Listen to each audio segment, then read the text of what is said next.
Hey guys, I'm Skippy with NorCal Sports Group and Look Cycles, here to talk to you about the Xtrack pedal system from Look and what makes it so great and why we choose to run this pedal and sell it, of course. So one of the most important things about this pedal that everybody needs to know is the engagement, the mechanism on it. So we've all ridden Shimano pedals, I'm sure, at least many of us, most of us, and understand their reliability and in both their action and just the durability from using them.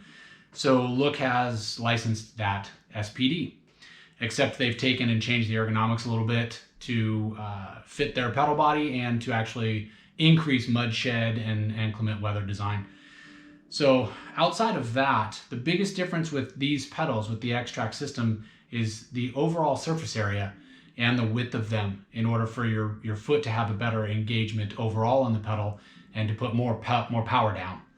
This here, for example, this Xtrack Race Carbon tie, which is incredible, $270, 300 grams for the set.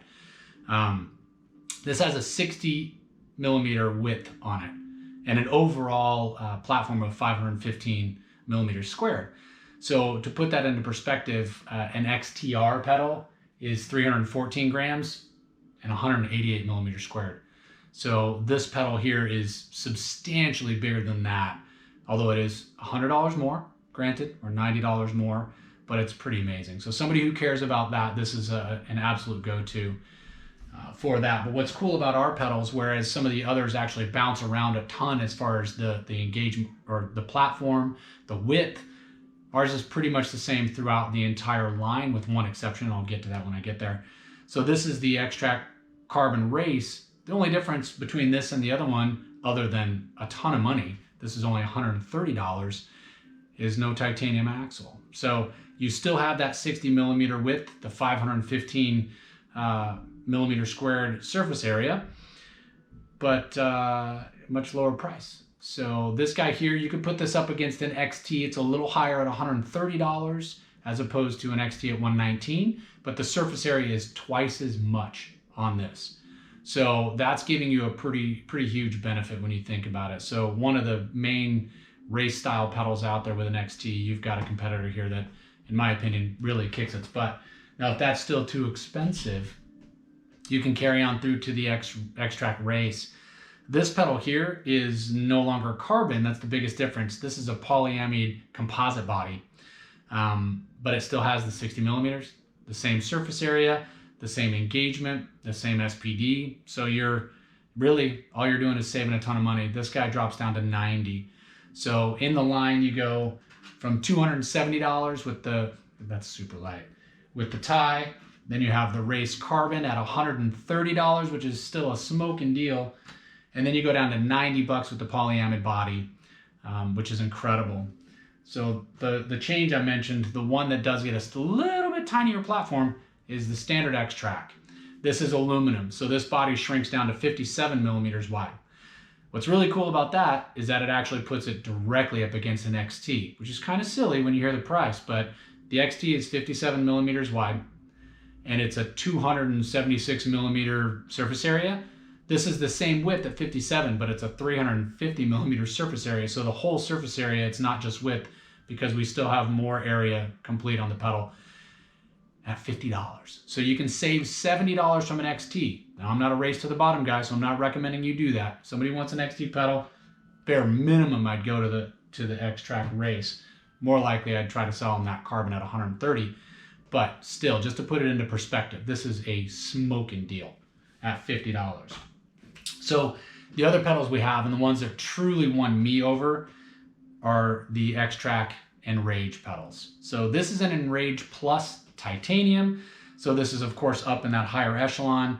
But what's cool about these, the platform gets even wider. So now you have a 67 millimeter width, and the overall surface area is 664 millimeters.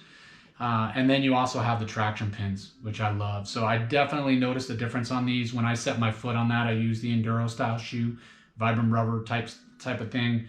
And I absolutely noticed there was a little less rocking on my XTRs or Saints, whatever I was previously using.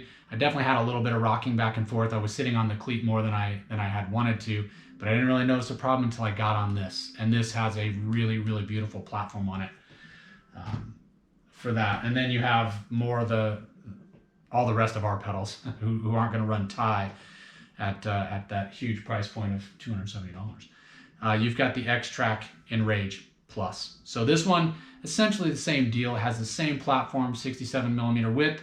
It has the traction pins on it, no titanium, but it drops down to $130. So this guy here, say you compare that to XT at $119. So you're $10 more, but your surface area, I mean, you're 20% more on surface area, 14% wider, and just an incredible pedal. So right here, that one is definitely a go-to. And if the dollars aren't there, or if the size is too big or it's too heavy, you've got the Xtrack Enrage. So this does not have the traction pins, but what's very cool about this pedal that makes this an absolute steal, this has the exact same surface area as an XT. Actually, I think it's a couple millimeters off, but you're looking at 5 millimeters wider, 16 grams lighter, and $35 less. This pedal's only $70. So or $75, I apologize. So you're looking at saving a lot of money going directly up against an XT pedal. And this thing is incredible. I actually ran this before I got the Plus with the pins, and it's phenomenal. So that's what makes these pedals so different. That's what makes them so good. And hopefully that's what helps you sell tons of them. Thanks a lot for your time, guys.